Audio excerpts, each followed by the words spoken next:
Hello everyone, welcome to my channel. मैं रानू चावड़ा। आज हम जिस होम्योपैथी मेडिसिन पर डिस्कस करने वाले हैं वो है एकोनाइट नेपेलस।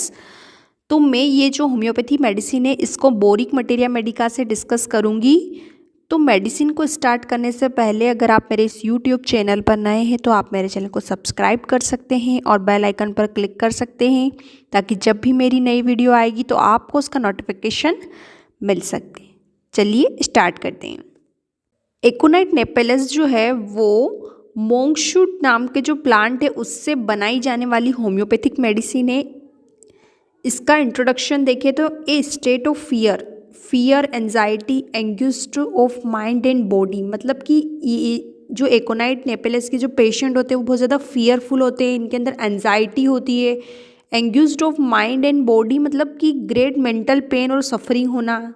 फिजिकली एंड मेंटली बहुत ज़्यादा रेस्टलेस होते हैं, फ्राइट होता है इनमें, are the most characteristic manifestation of aconite. Acute sudden and violent invention मतलब कि इसमें कोई भी प्रॉब्लम हो रही है तो वो एक्यूट होगी, अचानक से सडनली होगी और वायलेंट होगी। विथ फीवर भी देखने को मिलेगा। Calls for it. Does not want to be touched, किसी को टच भी नहीं करने देता है patient. Sudden and great shrinking of strength मतलब उसकी जो स्ट्रेंथ होती है वो सडन क्या हो जाती है, श्रिंकिंग हो जाती है, जो उसकी पर्सन की जो स्ट्रेंथ होती है वो। कंप्लेंट्स एंड टेंशन कोज्ड होती है exposure to dry cold weather and cold जो एयर होती है उसकी वजह से। Checked perspiration also complaint from very hot weather means इसकी जो भी कंप्लेंट्स है, जो टेंशन हो रही है ना, वो जो एक्सपोजर होती है ड्राई कोल्ड वेदर होता है ना, कोल्ड एयर होती है उसमें या फिर बहुत ज़्यादा हॉट वेदर में। ओके, स्पेशली अगर हॉट वेदर में हो रहा है तो स्पेशली गैस्ट्रोइंटेस्टाइनल डिस्टर्बेंस होंगे उससे एक्सेट्रा। फर्स्ट रेमेडी है ये इन्फ्लामेशन की, इन्फ्लामेटरी फीवर्स की। जो सीरस मेम्ब्रेन है या फिर मस्कुलर जो टिश्यू है वो अफेक्ट होते हैं इसमें। Burning in the internal parts, internal जो पार्ट्स हैं वहाँ पे बर्निंग होगी, श्रिंगलिंग होगी, कोल्डनेस होगी, नंबनेस होगी। इन्फ्लुएंजा देखने को मिलता है। टेंशन होगा आर्टरीज में, वो भी देखने को मिलेगा। Emotional, physical and mental tension explain many symptoms मतलब जो भी सिम्टम्स है वो फिजिकली और मेंटल टेंशन को एक्सप्लेन करेंगे।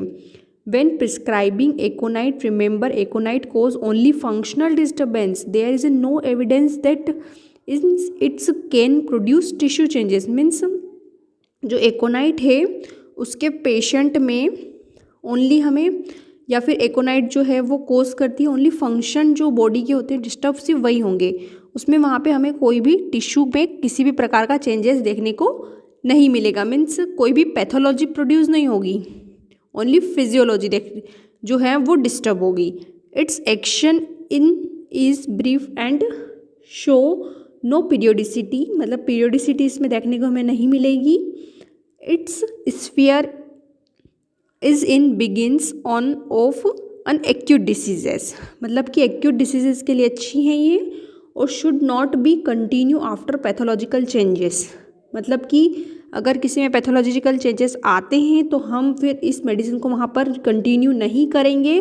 ओनली हम स्टार्टिंग की जो एक्यूट डिसीजेस हैं वहीं पर इसका एक्शन हमें देखने को मिलेगा। हाइपरीमिया में यूज़ कर सकते हैं। Congestion note after excursions has said this, influenza में देखने को, इन्फ्लुएंजा में भी हम इसे यूज़ कर सकते हैं।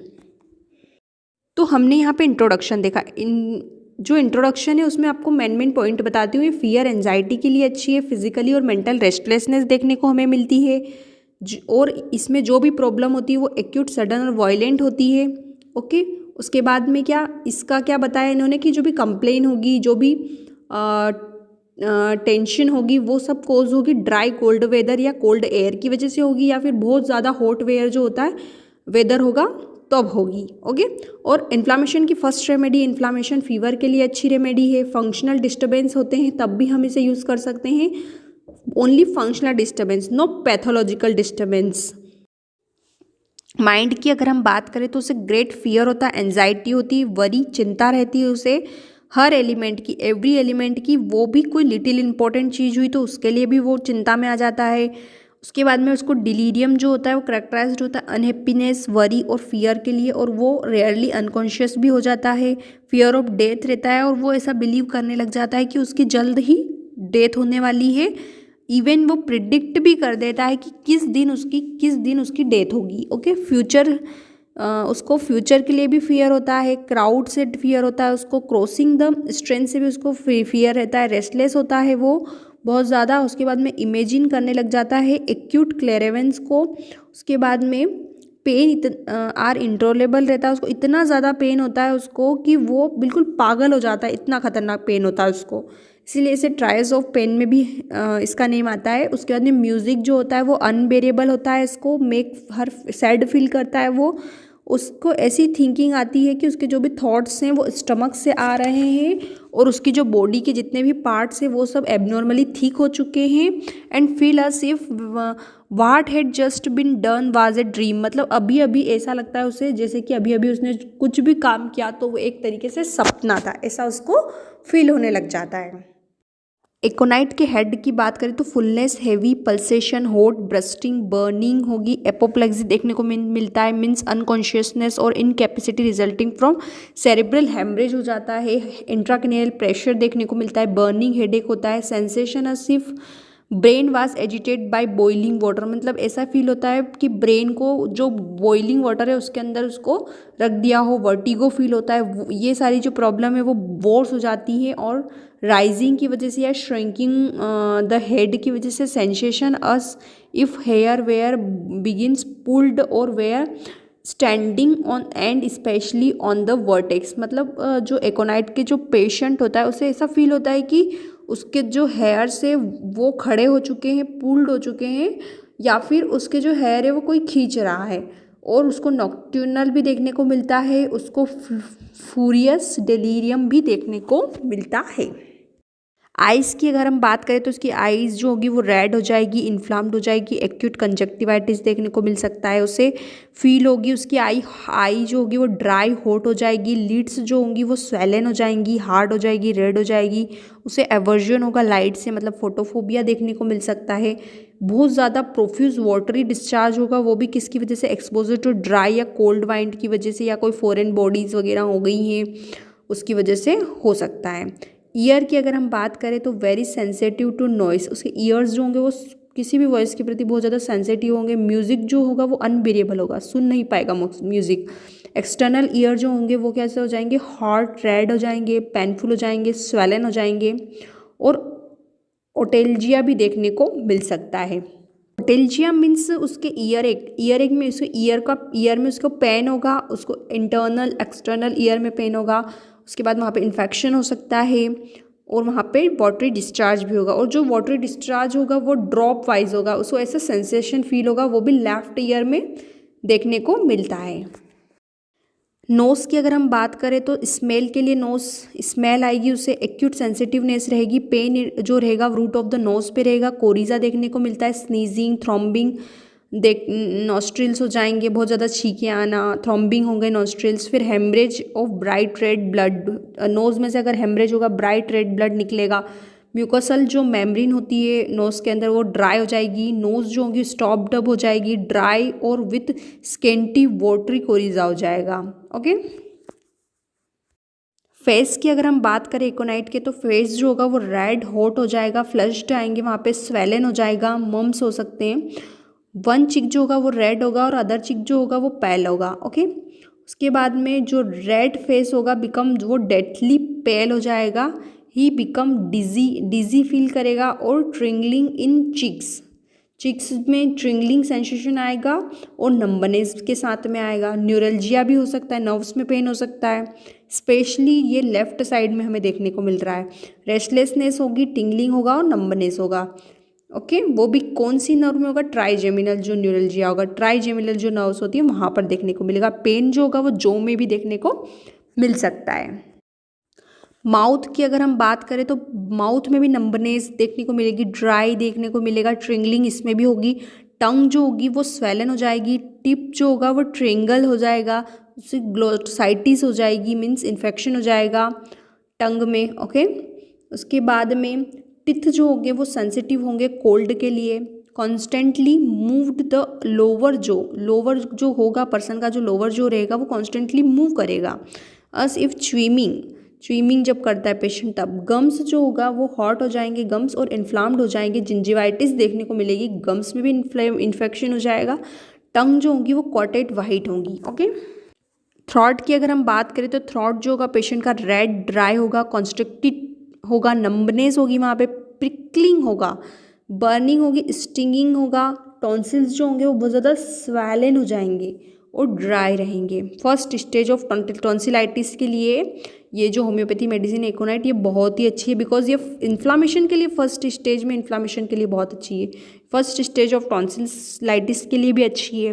स्टमक की बात करें तो स्टमक में वॉमिटिंग देखने को मिलती है, with fear, heat, profuse sweat होता है, इंक्रीज मिक्चुरेशन जो होता है, यूरिनेशन जो होता है पेशेंट का वो बढ़ जाता है, थ्रस्ट फ्रॉम कोल्ड वाटर, मतलब इतनी प्यास लगती है वो भी ठंडा पानी ही चाहिए उसे, बिटर टेस्ट आता है ऑफ एवरीथिंग एक्सेप्ट वाटर, हर कुछ भी खाता है तो बिटर टेस्ट आता है सिर्फ पानी को छोड़कर, इंटेंस थ्रस्ट लगती है, drink vomits and declares that he will die.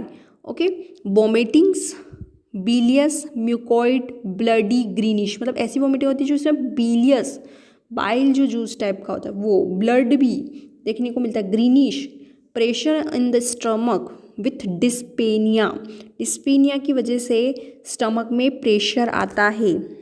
Dyspnoea means shortness of breath हो जाती है, हिमेटेमियासिस देखने को मिलता है, मतलब कि कुछ भी पर्सन वॉमिट करता है तो उसके साथ ब्लड देखने को मिलता है, burning from the stomach to the oesophagus, stomach से लेके इस्टोफेगस तक बहुत ही बर्निंग होगी उसे।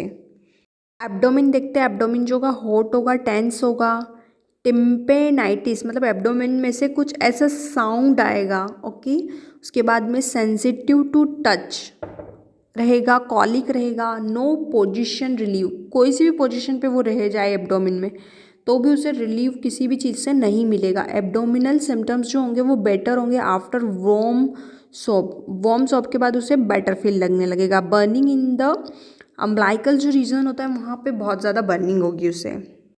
रेक्टम की बात करें तो pain with nocturnal itching, nocturnal मतलब नाइट में उसे बहुत ज़्यादा रेक्टम में इचिंग होगी, स्टिचिंग पेन मतलब कुछ स्टिचेस कोई लगाता है ना वैसी पेन होगा उसको एनस में। उसके बाद में frequent small stool with tenesmus, small stool ही आएगा उसको टिनिस्मस के साथ में, और स्टूल जो होगा वो ग्रीन होगा या फिर चॉप्ड हर्ब्स की तरह लाइक होगा, वाइट विथ रेड यूरिन होगी उसकी, और choleric discharge with collapse, anxiety and restless होगी, बर्निंग हेमरॉइड्स, ब्लीडिंग हेमरॉइड्स हो सकते हैं, मतलब कि जो पाइल्स होते हैं वो ब्लीडिंग देखने को मिलेंगे हमें हेमरॉइड्स। वाटरी जो डायरिया देखने को मिल सकता है चिल्ड्रंस के अंदर, जैसे कि क्लोरेला इन्फेंटम बोलते हैं हमें, उसके लिए भी अच्छी है एकोनाइट।